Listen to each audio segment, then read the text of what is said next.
Hi friends, welcome back to my channel. సుగుణమ్మని చూడ్డానికని వెళ్ళి విద్యతో ఉన్నానని మనోజ్కి అబద్ధం చెప్పిన రోహిణి. షోరూమ్ లో విద్యను చూసి షాక్ అయిన మనోజ్. అడ్డంగా దొరికిపోయిన రోహిణి.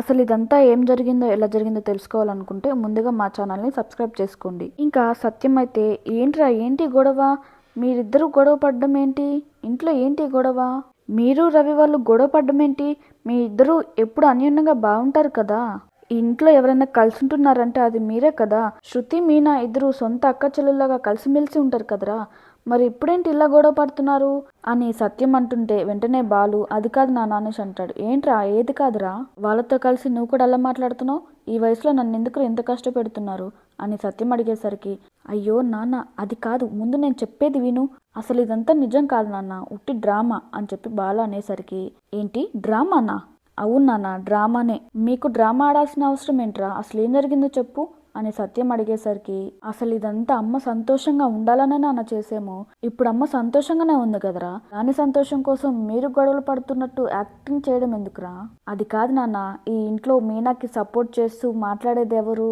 నువ్వే కదరా, నేను సరే నాన్న, మీనాకి సపోర్ట్ గా మాట్లాడే వాళ్ళు ఇంకొకరు ఎవరున్నారు, ఇంకెవర్రా, నువ్వు శృతియే కదా మీనాకి సపోర్ట్గా మాట్లాడేది అని సత్యం అడిగేసరికి వాళ్ళిద్దరి వల్లే ఈరోజు ఇలా గొడవ పడుతున్నట్టు యాక్టింగ్ చేయాల్సి వచ్చింది మేము, మీనాకి శృతి చాలా సపోర్ట్ చేస్తుందని అమ్మకి బాగా తెలుసు కదా, ఇవాళ అమ్మ మీద పిండి కారం పైన పడేసరికి అమ్మ ఏమో అందరికి దెయ్యంలా కనిపించింది, ఇంకా శృతి ఏమో అమ్మ ఫోటో తీసుకొని సోషల్ మీడియాలో పెట్టుకుందంట, ఆ విషయం రోహిణి అమ్మకి చెప్పేసరికి అమ్మకి చాలా కోపం వచ్చింది వాళ్ళిద్దరి పైన, ఇంకా వాళ్ళిద్దరిని ఏం చేయలేక శృతి వాళ్ళమ్మని పిలిచి మరీ చెప్పిందంట అని బాలు అంటుంటే వెంటనే సత్యం వచ్చేసి అవునా ఏం చెప్పిందిరా, ఇంకేం చెప్పిద్ది, మీనా పైన కదా ఆమె చెప్పేది, ఆమెని బాగా రెచ్చగొట్టి మీనా దగ్గరికి పంపించింది, ఆవిడేమో మీనా దగ్గరికి వెళ్ళి ఇష్టం వచ్చినట్టుగా మాట్లాడిందంట అని బాలు అంటుంటే వెంటనే సత్యం వచ్చేసి ఏంట్రా మీనానేమైనా తిట్టింది ఆవిడ అని సత్యం అడుగుతాడు. వెంటనే బాలు ఏమో అవును నాన్న, ఆవిడ మీనా దగ్గరికి వెళ్ళి నీ వల్ల మా శృతి కాపురం పోయేలాగుంది, మా శృతి కాపురం కూల్చుకునేలాగుంది,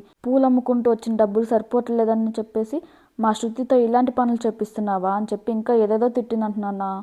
ఏంటి అవునా, మరి నువ్వెలా సైలెంట్కున్నావురా, పాపం మీనా ఎంత బాధపడిందో ఏంటో అని సత్యం అడిగేసరికి అవునా నా మీనా చాలా అంటే చాలా బాధపడింది, నాకైతే మీనా ఆవిడన్న మాటలనే చెప్పేసరికి చాలా అంటే చాలా కోపం వచ్చింది నాన్న, ఇంకా నేను వెంటనే కారులో మీనాని తీసుకెళ్తూ ఇలా అడిగాను, ఏంటి మీనా ఆవిడ అలా మాట్లాడుతుంటే నువ్వెలా సైలెంట్గా ఉన్నావు అని బాలు అడిగేసరికి మీనా ఏమో ఇప్పుడు మీకెందుకు అంత కోపం వస్తుంది అని అడిగేసరికి మరి కోపం రాకుండా ఎలా ఉంటుంది, ఇంట్లో అమ్మతో తిట్టించుకుంటుంది సరిపోనట్టు ఇప్పుడు బయట వాళ్ళతో కూడా తిట్టించుకుంటావా, నేనేం తిట్టించుకోలేదులేండి, నేను బాగానే తిట్టానామని, లేదు మీనా ఈ విషయాన్ని వదిలేదే లేదు, ఇప్పుడే అక్కడికి వెళ్ళి ఆమెతో మాట్లాడిన తర్వాత శృతితో కూడా మాట్లాడాలి, అప్పుడే నీ జోలికి ఇంకెప్పుడు రాకుండా ఉంటారని చెప్పి బాలు అనేసరికి వెంటనే మీనా వచ్చేసి ఇప్పుడు ఎక్కడికి వెళ్తున్నాం అని చెప్పేసి అడుగుతుంది.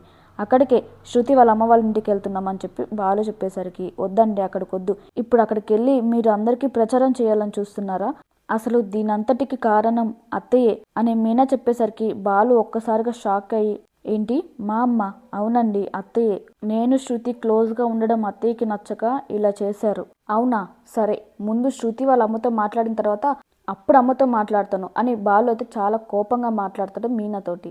ఇదిగో మీరు ఇలా కోపడతారని మీతో చెప్పండి నేను, ఇప్పుడు మీరు దీని గురించి మాట్లాడిన తర్వాత అత్తయ్య సైలెంట్గా ఉంటారనుకుంటున్నారా, మళ్ళీ ఏదో ఒక విషయంలో శృతికి నాకు గొడవ పెట్టాలనే చూస్తారు అని మీనా అంటుంటే వెంటనే బాలు వచ్చేసి అవును కదా మరి ఇప్పుడు ఏం చేయాలి అని అడుగుతాడు. నేను శృతికి తిట్టుకుంటున్నట్టు యాక్టింగ్ చేస్తాం, అప్పుడు అత్తయ్య కొద్ది రోజుల్లోనే హ్యాపీగా ఉంటుంది కదా, నేను ఇప్పుడే శృతికి ఫోన్ చేసి దీని గురించే మాట్లాడుతానని చెప్పి శృతికి ఫోన్ చేసింది నాన్న, పైన గదిలో నేను మీనా శృతి రవి నలుగురు తిట్టుకుంటున్నట్టు యాక్టింగ్ చేశాను నాన్న, అంతే ఇదే జరిగింది అని చెప్పి బాలు చెప్పేసరికి సత్యం అయితే చాలా హ్యాపీగా ఫీల్ అవుతారు. ఇంకా బాలు పనుంది అని చెప్పేసి అయితే అక్కడి నుంచి వెళ్ళిపోతాడు. ఇంకా ప్రభావతి అయితే శృతి మీనా ఇద్దరు తిట్టుకుంటూ ఉండేసరికి చాలా అంటే చాలా హ్యాపీగా ఫీల్ అవుతుంది. రవి రూమ్లోకి రాగానే శృతి ఇలా అడుగుతుంది, ఏంటి రవి ఇప్పుడు మీ అమ్మ హ్యాపీ అన్నా, చాలా హ్యాపీగా ఉంది, మా అమ్మ ముందే చెప్పింది కదా మీనాతో సరిగా మాట్లాడొద్దని, నువ్వు సరే అనేసరికి ఇప్పుడు మా అమ్మకి చాలా అంటే చాలా హ్యాపీగా ఉంది అని చెప్పి రవి చెప్పేసరికి శృతి వచ్చేసి ఏంటి రవి మీ అమ్మ సీరియల్లో విలన్ లాగా ప్రవర్తిస్తుంది, అదా నువ్వు వదిన క్లోజ్గా ఉండడం మా అమ్మకి నచ్చట్లేదు అందుకే ఇలా చేసింది అని రవి అనేసరికి అయితే దానికి ఇలా చేయాలా, మరి ఇంకెలా చేయాలి, అయినా మీ అమ్మకి ఏమంత అవసరం వదినతో అలా మాట్లాడడానికి, అని రవి అనేసరికి శృతి వెంటనే వాళ్ళ అమ్మకి ఫోన్ చేసి ఇంకా శోభ కాల్ లిఫ్ట్ చేసి ఏంటి శృతి ఎలా ఉన్నావు అని అడిగేసరికి వెంటనే శృతి వచ్చేసి మమ్మీ మన రిలేటివ్ విఘ్నేష్ ఉన్నాడు కదా, ఆయన సైకియాట్రిస్టే కదా అని శృతి అంటుంటే అవును శృతి, ఆయనకి ఇక్కడే హాస్పిటల్ కూడా ఉంది కదా. సూపర్ మమ్మీ, అయితే వెంటనే వెళ్ళి అపాయింట్మెంట్ తీసుకో. ఏంటి అపాయింట్మెంటా, ఎందుకు, ఎవరికి అని శోభ అడిగేసరికి వెంటనే శృతి వచ్చేసి ఎవరికో కాదు మమ్మీ నీకే అని అంటుంది. ఇంకా శోభ ఏమో ఏంటి శృతి, నాకేమన్నా పిచ్చి పట్టింది అనుకుంటున్నావా? అవును పిచ్చి పట్టింది కాబట్టే కదా నువ్వు ఇలా చేస్తున్నావు అని శృతి అడిగేసరికి నేనేం చేశానే అని శోభ అడుగుతుంది. నువ్వేం చేసావో నీకు తెలీదా, మీనాతో ఏం మాట్లాడావో కూడా నీకు తెలీదా అని శృతి అయితే చాలా కోపంగా మాట్లాడుతుంది శోభతోటి. ఇంకా శోభ ఏమో ఓ దాని గురించా, ఆ మీనా వెంటనే నీకు ఫోన్ చేసి చెప్పేసిందా, నీకు అసలు ఏం మాట్లాడాలో తెలీదా మమ్మీ అని శృతి అడిగేసరికి నేనేం మాట్లాడాను శృతి, మీ అత్త మాట్లాడిందే నేను మీనాతో మాట్లాడాను అంతే. ఆ మీనా వల్ల నీకు ఎలాంటి ప్రాబ్లమ్స్ రాకూడదు. మన స్టేటస్ ఎక్కడ, ఆ మీనా ఎక్కడ, నువ్వు ఆ మీనాకి చాలా దూరంగా ఉండు అని శోభ అనేసరికి శృతికి చాలా కోపం వస్తుంది. నువ్వు ముందు ఆ స్టేటస్ గురించి మాట్లాడడం ఆపు మమ్మీ, నేను ఎవరితో మాట్లాడాలో ఎలా మాట్లాడాలో నాకు బాగా తెలుసు. ఇప్పుడు నేను నీ కూతురు శృతిని కాదు మమ్మీ, శృతి రవి, ఇదే నా ఫ్యామిలీ. ఇంకెప్పుడైనా మీనాతో ఇలా మాట్లాడావంటే నేను నీతో మాట్లాడడం మానేస్తానని చెప్పి శృతి అయితే చాలా కోపంగా మాట్లాడి ఫోన్ పెట్టేస్తుంది. ఇంకా నెక్స్ట్ సీన్లో సుగుణమ్మకి డాక్టర్ ట్రీట్మెంట్ చేస్తూ ఉంటుంది. మీరు ఈవిడ చుట్టాలా అని పక్కన వాళ్ళని అడిగేసరికి లేదండి మేము పక్కింటి వాళ్ళం. అవునా నర్స్, మరి వాళ్ళ చుట్టాలకి ఎవరికైనా ఫోన్ చేసి చెప్పారా అని నర్స్ని అడిగేసరికి చెప్పాను మేడం, వాళ్ళ కూతురికి ఫోన్ చేసి చెప్పాను, ఆవిడ వస్తున్నారని చెప్పారు నాతోటి. ఇంకా అప్పుడే రోహిణి సుగుణమ్మ దగ్గరికి వచ్చి అమ్మ ఏమైందమ్మా అనుకుంటూ ఏడుస్తూ ఉంటుంది. ఇంకా చింటూ కూడా చాలా భయపడుతూ ఏడుస్తూ ఉంటాడు. చింటూ నువ్వేం భయపడకు, నేను వచ్చేసాను కదా అని రోహిణి అంటూ ఉంటుంది. ఇంకా పక్కన వాళ్ళని అడుగుతూ ఉంటుంది రోహిణి అయితే. ఏంటంటే ఏమైంది మా అమ్మకి అని అడిగేసరికి మాకు కూడా తెలీదమ్మా ఏమైందో, సడన్ గా కళ్ళు తిరిగి కింద పడిపోయింది, ఇంకా వెంటనే ఆటోలో తీసుకొచ్చాము, ఈ వయసులో ఆమెకి ఇప్పుడు ఏంటమ్మా ఈ కష్టము, ఇప్పుడు నువ్వే ఆమెను చూసుకోవాలి అని పక్కన వాళ్ళు అంటుంటే సుగుణమ్మకు మెలకు వచ్చి రోహిణిని చూస్తుంది. రోహిణి ఏమో చాలా ఏడుస్తూ ఒకసారి మాట్లాడమ్మా అని చాలా ఏడుస్తూ ఉంటుంది రోహిణి. ఇంకా పక్కన వాళ్ళేమో బాధపడకు రోహిణి, మీ అమ్మకి ఏం కాదు అని అక్కడి నుంచి వాళ్ళు వెళ్ళిపోతారు.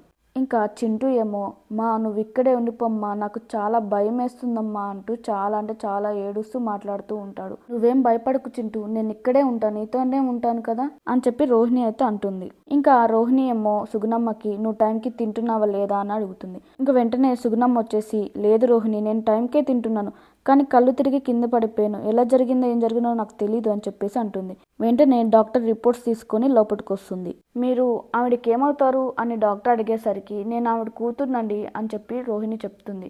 ఇప్పుడే మేము ఆవిడకి ఈసీజీ తీసేమో, చిన్న హార్ట్ అటాక్ లాగా అనిపిస్తుంది అని డాక్టర్ చెప్పడంతో రోహిణి అయితే చాలా భయపడుతుంది. ఆవిడకి ఇంతకు ముందే బీపీ ఉందా అని డాక్టర్ అడిగేసరికి రోహిణి అవునని చెప్తుంది. ఆవిడ ఏదో ఒక విషయం గురించి చాలా ఆలోచిస్తున్నారు, చాలా స్ట్రెస్ ఫీల్ అవుతున్నారు, చాలా వీక్గా కూడా ఉన్నారు, మీరు ఇప్పుడు ఎక్కడ ఉంటున్నారు అని డాక్టర్ రోహిణిని అడిగేసరికి నేను ఇప్పుడు ఇక్కడే వర్క్ చేస్తున్న డాక్టర్ అని రోహిణి చెప్తుంది. అయితే ఇప్పుడు మీరే చూసుకోవాలమ్మని, ఇలా ఒంటరిగా వదిలేయడం సేఫ్ కాదు, 4 రోజులు అబ్జర్వేషన్లో ఉండాలి, రిపోర్ట్స్ వచ్చాక ఎప్పుడు డిశ్చార్జ్ చేస్తామో చెప్తాము అని డాక్టర్స్ చెప్పేసి అక్కడి నుంచి అయితే వెళ్ళిపోతారు. ఇంకా రోహిణి సుగుణమ్మతో మాట్లాడుతూ ఉండగా మనోజ్ ఫోన్ చేస్తాడు. ఎక్కడున్నావు రోహిణి అని అడిగేసరికి నేను విద్యతో బయటకు వచ్చానని మనోజ్కి అయితే రోహిణి చెప్తుంది. ఈ వీడియో మీకు నచ్చినట్లయితే రేపటి వీడియో కోసం మా ఛానల్ని సబ్స్క్రైబ్ చేసుకోండి.